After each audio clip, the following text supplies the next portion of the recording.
d'accueillir le collectif 20 ans de créole d'école et droit des enfants réunionnais. Parce qu'en fait, aujourd'hui, on est un peu le porte-parole de ce collectif qui regroupe à peu près 35 organisations, à la fois des organisations syndicales, des associations culturelles, et nous avons pris la décision de mettre à nous au travail de manière tout à fait concrète. Alors, il fait à peu près 1 an et demi de ça, on était tranquillement à la case et on a dit qu'il fallait peut-être que nous les arbitrants, nous reprenions un peu du service et que nous allions à travailler avec la nouvelle génération de Réunionnais, surtout les enseignants de langue et culture réunionnaise. Et c'est exactement ce que nous l'avons fait. Et le travail que nous avons fait, on peut considérer que c'est une expérience à la fois intéressante et intergénérationnelle. Et je pense qu'il est important que cette donnée-là soit intégrée dans tout ce que nous faisons. Ne jamais oublier les arbitrants parce qu'on a quand même un recul, une expérience et il permet aussi de faire avancer les choses. Alors, le projet, c'était quoi en fait? Le projet, c'était un projet que nous l'avons déjà initié, il fait juste un quart de siècle de ça. Roger Todora, François Saint-Omer et une équipe de Dallon, nous l'avons proposé au rectorat un plan d'enseignement de la langue et de la culture réunionnaise. Et ce plan, à l'époque, avait été voté, mais il a fini malheureusement dans les poubelles de l'histoire, ou plus exactement dans les poubelles du rectorat de la Réunion, au bout d'une huitaine d'années, sans avoir jamais reçu le moindre commencement de début d'exécution du plan, d'application de ce plan au niveau de la Réunion. Et les résultats n'est très simple à résumer, puisque moi, je fais partie de la première commission du premier conseil académique langue et culture réunionnaise. En 2001, nous voit le plan. Le résultat, en 2023, en tout et pour tout, c'est un seul chiffre que les parlons. À peine une quarantaine de classes bilingues a été créée à La Réunion en 20 ans. Tout ça pour illustrer la non-volonté de l'institution éducative de faire avancer ce dossier. Donc, avec des annonces, des quadras, nous avons décidé de mettre à notre travail dans le cadre de ce collectif et de travailler à l'élaboration d'un plan d'enseignement, le deuxième de ce nom, de la langue et la culture réunionnaise. Alors, cet outil sera mis à la disposition de la conférence de Lille parce que c'est une contribution à l'ensemble du travail qui va être fait sur, on va dire, la question identitaire réunionnaise. Et tout le monde sait que c'est véritablement un pilier qu'il faut absolument que nous mettions debout parce que, au-delà des apparences, lorsque on a effectivement une richesse culturelle qui s'exprime partout dans la société réunionnaise, à travers les pièces de théâtre, les productions littéraires, sauf que l'école, dite de la République, continue, malgré tout, malgré quelques initiatives qui sont prises ici-là, à marginaliser la langue et la culture réunionnaise. C'est-à-dire que, en fait, on laisse le soin aux enseignants ou aux chefs d'établissement d'organiser eux-mêmes leur enseignement. C'est-à-dire qu'il y a une forme de marronnage éducatif ou linguistique ou de bricolage institutionnel qui ne peut en aucun cas remplacer un cadre. Et là, nous en revenons à cette histoire de cadre qui est absolument indispensable. Je passe sur des épisodes. Nous avons travaillé pendant 1 an et demi à l'élaboration de ce plan. C'est un document d'une quinzaine de pages. Et dans ce document, il y a d'abord ce qu'on a appelé les finalités de l'enseignement, parce que là-dessus, il faut être clair, parce que dans la logique de l'État français, la langue créole ne peut servir que de marchepied à la langue française. En quelque sorte, on se sert du créole pour apprendre le français. C'est une démarche de langue-outil, langue escabeau, qui va nous permettre d'accéder au français, alors même que l'ensemble des conventions internationales disent, notamment la Déclaration universelle des droits culturels et linguistiques, disent très clairement qu'il y a égalité, égale utilité des langues.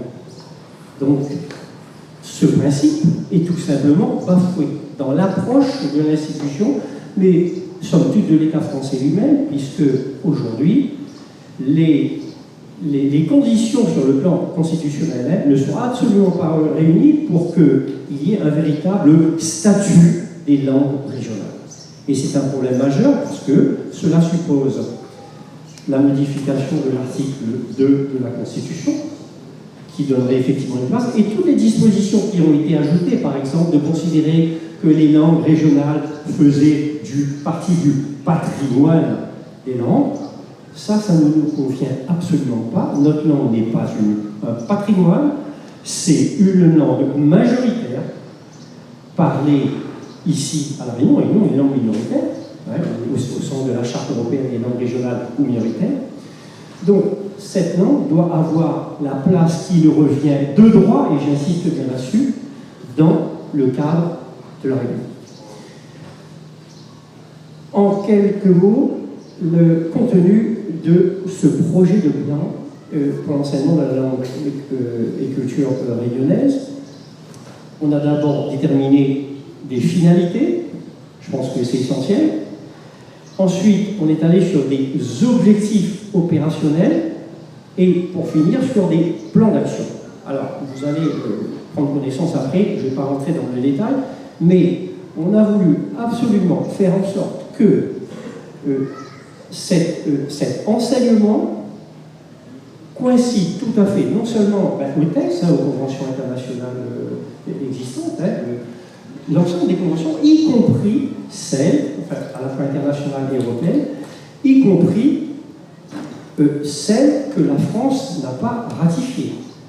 Bon, vous savez sans doute que la Charte européenne des langues régionales et minoritaires a été signée par la France au moment où elle a été mise en œuvre, et que jusqu'aujourd'hui, on n'a toujours pas ratifié cette charte, qui donnerait effectivement la possibilité, non seulement que la langue soit présente à l'école de manière substantielle, mais aussi dans tous les autres domaines, c'est-à-dire dans l'administration, dans la vie courante, pour les usagers du service public, par exemple.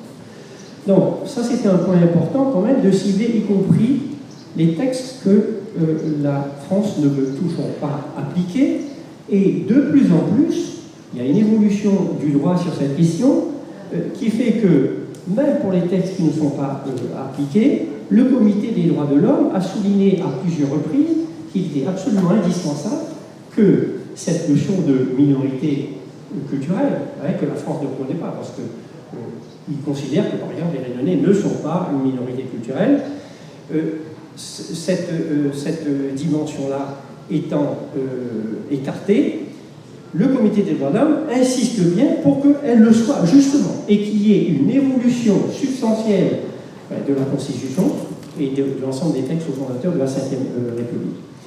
Donc, ce travail a été quand même conséquent, il nous a demandé du temps, et nous avons, au terme d'un parcours qui était difficile, c'est un travail à la fois d'une équipe, puisque nous sommes 5 à avoir été le comité de rédaction du projet en question. Au terme de ce cheminement, qui a été long, mais au final, qui a duré 1 an et demi, le point d'aboutissement sera bientôt le passage devant le Conseil académique langue et culture régionale, et là il y a encore une subtilité, alors même que dans la première version de ce Conseil académique, nous avions exigé que ce conseil s'appelle Conseil académique langue et culture réunionnaise. Et suite à un vote il y a 20 ans à l'unanimité, on avait accepté d'appeler les choses par un nom. En Corse, on parle de Conseil académique langue et culture corse. En Bretagne, c'est la même chose.